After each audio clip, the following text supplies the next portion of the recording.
اتنی محبت کرو نا۔ قسط نمبر 1۔ وہ تیز ہوتی سانسیں اور تیز ہوتی دھڑکن کے ساتھ بہت تیزی سے اس سنسان سڑک پر بھاگ رہی تھی۔ اسے راستے کا علم نہیں تھا، بس اسے یہاں سے کسی بھی صورت نکلنا تھا۔ اس نے پیچھے مڑ کر نہیں دیکھا تھا۔ اس کی ہمت اب جواب دے گئی تھی۔ پاؤں بری طرح دکھ گئے تھے لیکن اس نے ہمت نہیں ہاری تھی۔ وہ نڈھال ہوتے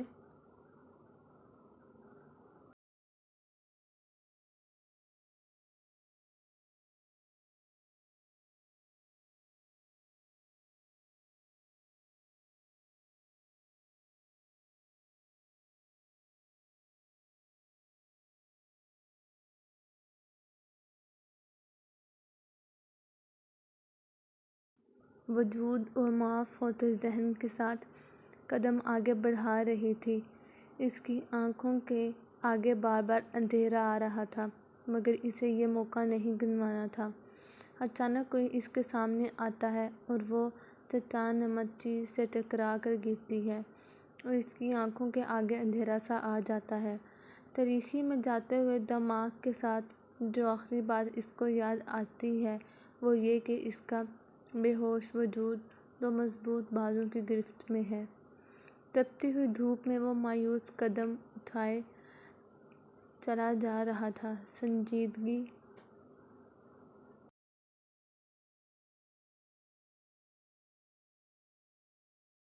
ہمیشہ اس کی طبیعت کا خاصہ رہی ہے لیکن آج اس کی آنکھوں میں مایوسی بھی ساتھ تھی۔ اسے نہیں لگتا تھا یہ جاب بھی اسی کو ملے گی۔ ہاتھ میں پکڑی اپنی ڈگریاں کسی ردی کے مانند محسوس ہو رہی تھیں۔ سست قدم اٹھاتا ہوا وہ گھر میں داخل ہوا۔ السلام علیکم اماں۔ زین نے نادیہ بیگم کو سلام کیا۔ وعلیکم السلام بیٹا، کیسا رہا انٹرویو؟ انہوں نے پر امید لہجے سے پوچھا۔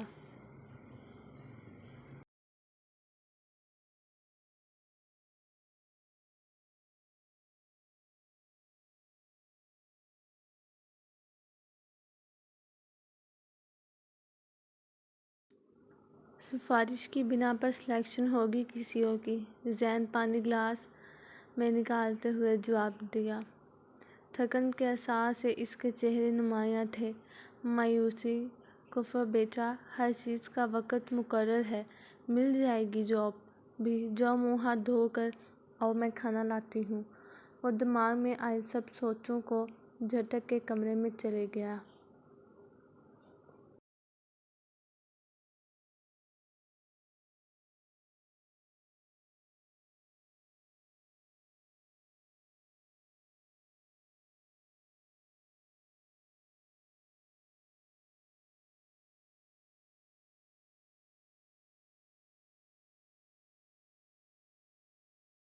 حور اٹھ جاؤ، کالج نہیں جانا کیا آج؟ اسما کمرے سے سمیٹتے ہوئے کہنے لگی۔ جی مما، بس اٹھ گئی۔ وہ کسل مندی سے اٹھ گئی اور ہر روز کی طرح اس کو سب کا ناشتہ بنانا تھا۔ اس کے بعد اپنے کالج کے لیے نکلنا تھا۔ یہ بھی شکر تھا کہ اس کے چچا اور تایا اس کو پڑھا رہے تھے ورنہ باپ کے انتقال کے بعد بہت مشکل وقت انہوں نے گزارا تھا۔ یہی بہت تھا کہ اس کے چچا اور تایا نے اس کو اور اس کی مما کو گھر جگہ کے ساتھ ساتھ 2 وقت کی روٹی بھی میسر کر دی تھی۔ اسما کے گھر والوں نے وقار صاحب کے انتقال کے بعد صاف لفظوں میں دونوں ماں بیٹی کی ذمہ داری قبول کرنے سے منع کر دیا تھا۔ تھوڑا چچا اور تایا کو خوف خدا تھا اور اپنے بھائی کی اکلوتی نشانی سمجھتے ہوئے گھر میں جگہ دی۔ حور اور اسما کے ساتھ تایا اور چچا کا رویہ تھوڑا بہت نرم تھا اور اس کے برعکس تائی اور چچی کو ان دونوں کا وجود بری طرح کھٹکتا تھا۔ باقی کزنز بھی سب اپنی اپنی پڑھائی اور دنیا کے جھیلوں میں مصروف تھے۔ موڈ ہوا تو منہ لگا لیا، نہیں تو تو کون اور میں کون والا حساب تھا۔ صرف ایک خضر ہی تھا جو حور اور اسما کے لیے دل میں نرم خوشگوار رکھتا تھا۔ اسکول کی چھٹی کا وقت تھا۔ شاہ اپنے ڈرائیور کا انتظار کر رہا تھا۔ ایسے میں اس کی نظر ایک معصوم سی گڑیا پر پڑی جو آنکھوں میں ڈھیر سارے آنسو لیے بینچ پر بیٹھی رونے میں مصروف تھی۔ وہ 1 یا 2 کلاس کی اسٹوڈنٹ ہوگی۔ بچی نے جب کافی دیر تک اپنا رونے کا مشغلہ جاری رکھا تو شاہ اس کے پاس جا کے بیٹھ گیا۔ کیا ہوا گڑیا؟ تم رو کیوں رہی ہو؟ بچی نے اپنا مشغلہ ترک کر کے اپنے برابر میں بیٹھے لڑکے کو دیکھا جو اس کی کلاس کا نہیں تھا۔ حیرت سے بولی، میرا نام گڑیا تو نہیں، کیا میں تمہیں گڑیا جیسی لگی؟ بچی نے معصومیت سے پوچھا۔ اس کی بات سن کر شاہ ہنسا۔ گڑیا جیسی نہیں، پری جیسی لگی ہو۔ گڑیا تو ویسے ہی بولا میں نے۔ اچھا تو پری یہ بتاؤ تم رو کیوں رہی تھی؟ شاہ نے دوبارہ پوچھا۔ میں نے ہوم ورک کمپلیٹ نہیں کیا تھا تو ٹیچر نے مجھے ڈانٹا۔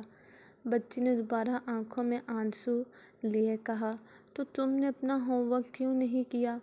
مما گھر کے کاموں میں پڑی رہتی ہیں، ان کے پاس ٹائم نہیں ہوتا، بچی نے اداسی سے جواب دیا۔ اس ہونٹ کے نیچے بائیں طرف دل بھی شاہ کو اداس لگا۔ کوئی بات نہیں، ہوم ورک تمہیں میں کروایا کروں گا، فرینڈ بنو گی میری؟ شاہ نے پری کے آگے ہاتھ بڑھا کر کہا جیسے پری نے تھام لیا، اور یوں وہ دونوں دوست بن گئے۔ آج وہ پھر انٹرویو دینے گیا تھا مگر سفارش کی بنا پر کسی اور کی سلیکشن پہلے ہی ہو گئی تھی۔ اسے اپنے آپ بے بس محسوس ہوا مگر وہ کچھ نہیں کر سکتا تھا۔ اپنی ہی سوچوں میں گم جب وہ گھر کی طرف واپس آیا تو ایک نیا امتحان اس کے استقبال کے لیے منتظر تھا۔ گھر کے دروازے پر لگا تالا دیکھ کر وہ سوچ میں پڑ گیا کہ اماں اس وقت کہاں جا سکتی ہیں۔ برابر والوں سے پوچھنے پر پتہ چلا کہ اچانک بے ہوش ہونے کی وجہ سے بلال انہیں قریشی ہسپتال لے گئے ہیں۔ وہ وہیں سے اسپتال کی طرف روانہ ہو گیا۔ کیا ہوا اماں کو بلال؟ زین نے بلال کو دیکھتے ہوئے پوچھا۔ ثانیہ صبح آنٹی کے پاس گئی تھی تو آنٹی کی طبیعت ٹھیک نہیں تھی، پھر اچانک وہ بے ہوش ہو گئیں۔ ثانیہ نے مجھے بتایا تو میں آنٹی کو ہسپتال لے آیا، بلال نے تفصیل سے بتایا۔ تم بتاؤ تم کہاں تھے؟ ساتھ ہی بلال نے زین سے پوچھا۔ کچھ نہیں یار، انٹرویو کے لیے گیا تھا۔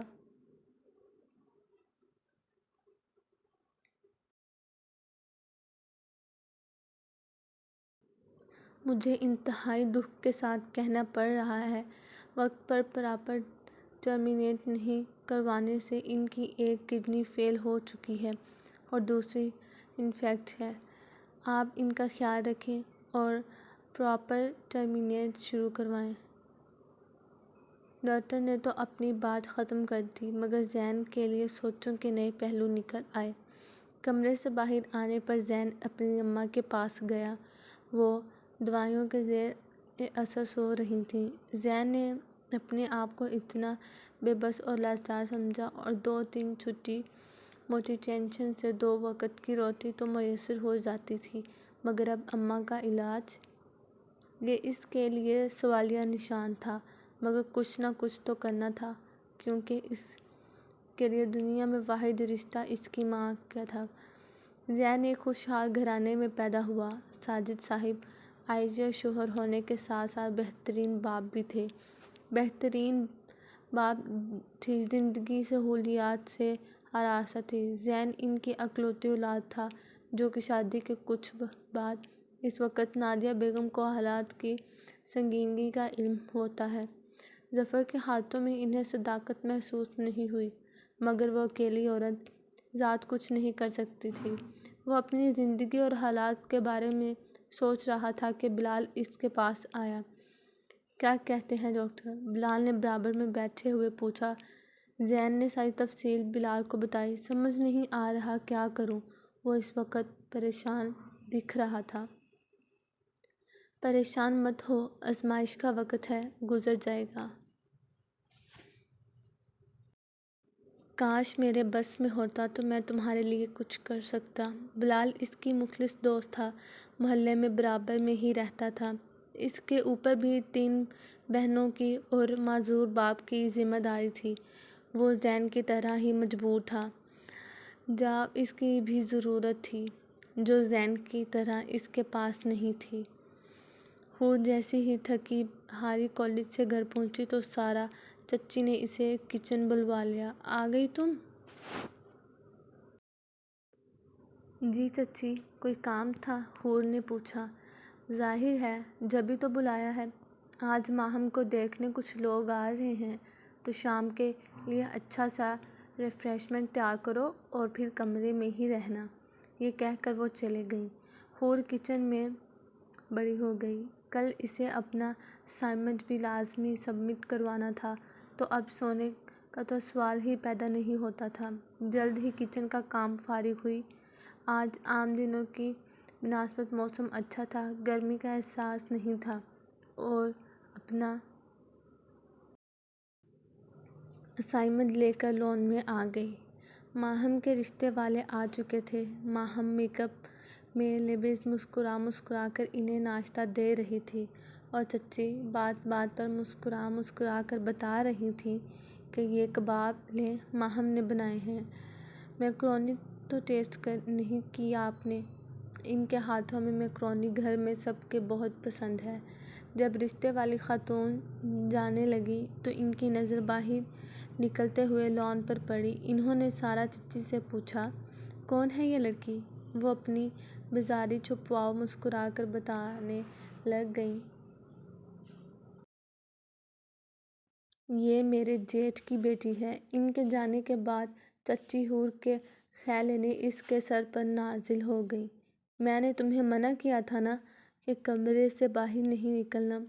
خوار نظروں سے گھورتے ہوئے انہوں نے حور سے کہا، مگر میں تو وہاں نہیں آئی چچی، میں تو یہاں لان میں اپنے کالج کا کام کر رہی تھی۔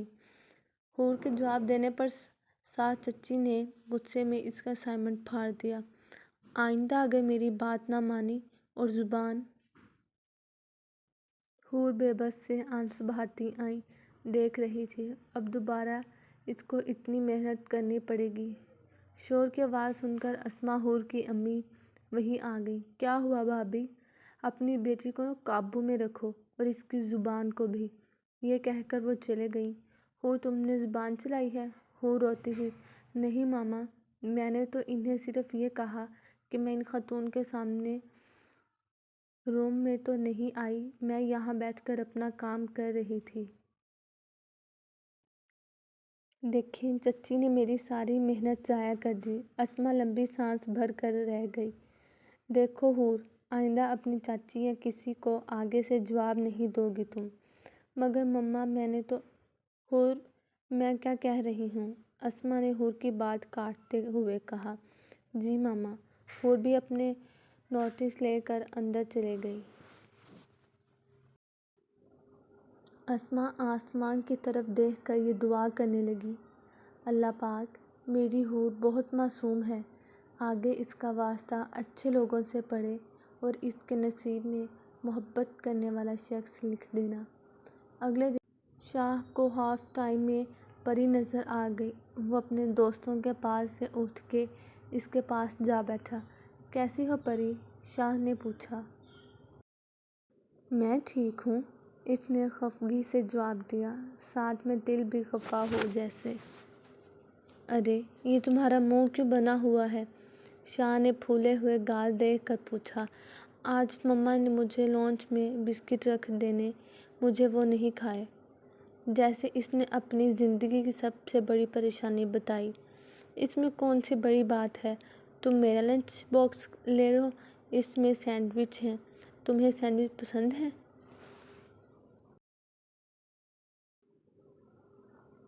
شاہ نے سینڈوچ اس کی طرف بڑھاتے ہوئے پوچھا۔ ہاں یہ تو اچھے ہیں شاہ، پر تم یہ بسکٹ کھا لو۔ شاہ مسکراتے ہوئے سے پری کا منہ صاف کرنے لگا جہاں کریم لگی ہوئی تھی اور وہ سینڈوچ سے صاف کرنے لگی۔ زین نادیہ بیگم کو ہسپتال سے گھر لے کر جا رہا تھا۔ اچانک اس کی نظر گاڑی میں بیٹھے اس وقت پر پڑی جس سے زین کی رینگیں تن کی۔ یہ وہی شخص تھا جس کی وجہ سے آج وہ زندگی میں اس مقام پر تھا۔ اس کے باپ کا دوست ظفر مراد۔ زین نے اس گاڑی کا پیچھا کرنا چاہا مگر گاڑیوں کے سمندر میں گاڑی کہاں گئی اسے سمجھ نہیں آیا۔ شائستہ قدم لے کر واپس آیا تو یہ واپس اس شہر میں آ گیا ہے؟ اس نے نفرت سے پوچھا۔ وہ کالج سے گھر پہنچی ہی تھی کہ اسے ماحول میں تلخی کا احساس ہوا۔ اسما آ گئی ہو حور، چلو فریش ہو جاؤ، میں کھانا لاتی ہوں تمہارے لیے۔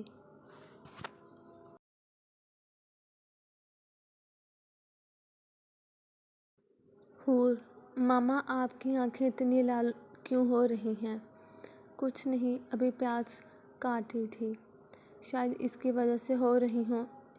انہوں نے ٹالنا چاہا۔ حور مجھے لگ رہا ہے آپ روئی ہیں۔ ماما پلیز مجھے بتائیں کیا بات ہے؟ اور ویسے بھی چچی اور تائی کے تیور دیکھ کر لگ رہا ہے کچھ ہوا ہے۔ پلیز بتائیں نا کیا ہوا ہے؟ کل جو لوگ ماہم کو دیکھنے آئے تھے وہ تمہیں پسند کر گئے ہیں۔ انہوں نے صاف کہہ دیا ہے اگر تمہارا رشتہ دینا ہے تو ٹھیک ہے۔ اسما کپڑوں کی تہہ لگاتے ہوئے حور کو بتانے لگی۔ تو اس لیے چچی اور تائی نے آپ کو باتیں سنائی ہوں گی، وہ افسردہ سی بولی۔ ظاہری سی بات ہے، پہلے بھی جو رشتہ آیا تھا وہ اسی طرح سے واپس ہو گیا تھا، اسما نے بولا۔ خیر چھوڑو تم فریش ہو، میں کھانا لاتی ہوں، وہ حور کو شرمندہ دیکھ کر بولی۔ ویسے بھی ان کی بیٹی کا تو کوئی قصور نہیں تھا۔ بلال زین کے گھر آیا۔ زین ابھی دوائیاں لے کر گھر آیا ہی تھا۔ کیسی طبیعت ہے اب آنٹی کی؟ بلال نے پوچھا۔ اب بہتر ہے، پراپر ٹریٹمنٹ کروانا ہوگا اور علاج کے لیے پیسوں کی ضرورت ہوگی۔ بس یار یہی سوچو تو ایسا لگتا ہے سارے دروازے بند ہو جائیں گے۔ کیا کروں، کہاں سے لاؤں اتنا پیسہ؟ زین نے لاچاری سے کہا۔ میں نے اس دن جو تجویز دی تھی اس پر عمل کرو، بلال نے آرام سے جواب دیا۔ دماغ خراب ہے تمہارا؟ ابھی تک دماغ سے نکلی نہیں تم نے وہ فضول بات، زین نے دبتے ہوئے اسے کہا۔ ٹھیک ہے پھر اس کا کوئی دوسرا حل ہے تو مجھے بتاؤ تاکہ میں بھی تمہارے ساتھ ساتھ اپنی الجھنوں کو دور کروں، بلال نے آرام سے کہا۔ یار تم سمجھ کیوں نہیں رہے ہو؟ یہ صحیح نہیں ہوگا، میرا دل نہیں مان رہا، زین نے بلال کو سمجھانا چاہا۔ وہی تو میں کہہ رہا ہوں، کچھ دوسرا راستہ ہے تمہارے پاس تو مجھے بھی بتاؤ، نہیں تو یوں ہی ہاتھ پر ہاتھ رکھے ہوئے آنٹی کو سسکتے ہوئے دیکھو۔ بلال نہ چاہتے ہوئے بھی تلخ ہو گیا اور زین اپنا سر تھام کے بیٹھ گیا۔ مجھے تو نہیں لگتا بھابھی جب تک یہ لڑکی ہمارے سر پر مسلط ہماری بیٹیوں کے نصیب کھلیں گے۔ سارا چچی کو رشتہ ختم ہونے کا تو ابھی تک نہیں بھولا تھا۔ مجھے تو کچھ اور ہی فکر کھائے جا رہی ہے، فاطمہ تائی نے کچھ سوچتے ہوئے بولا۔ بھلا وہ کیا؟ چچی نے پوچھا۔ میں نے کچھ دنوں سے نوٹ کیا ہے، خضر حور کے آگے پیچھے رہتا ہے، کافی ہمدردی ہو رہی ہے اسے، فاطمہ تائی نے جیسے اپنا بوجھ ہلکا کرنا چاہا۔ یہ بات تو میں نے بھی نوٹ کی تھی، مگر بولا اس لیے نہیں کہیں آپ کو برا نہ لگ جائے، سارا چچی نے بھی ہمدردی لہجہ اختیار کیا۔ اور ویسے بھی یہ اسما صرف شکل سے ہی سیدھی ہے، اس نے ہی کوئی پٹی پڑھائی ہوگی اپنی بیٹی کو، سارا چچی نے مزید آگ لگانے کی کوشش کی جس میں وہ کامیاب بھی ہو گئیں۔ میں اپنے جیتے جی تو ایسا ہرگز بھی نہیں ہونے دوں گی، اس گھر میں صرف نیہا بھانجی ہی میرے بیٹے کی دلہن بنے کر آئے گی، اور آپ اس حور کا بھی کچھ سوچنا پڑے گا، انہوں نے بھڑکتے ہوئے کہا۔ جلد ہی سوچنے کا، کہیں بات آگے نہ بڑھ جائے، سارا چچی اپنا کام دکھا کر مطمئن ہو گئی۔ شاہ کی پری پر نظر پڑی۔ وہ بریک میں اپنی بکس کھولے مصروف تھی۔ شاہ اس کے قریب آیا۔ کیا ہو رہا ہے پری؟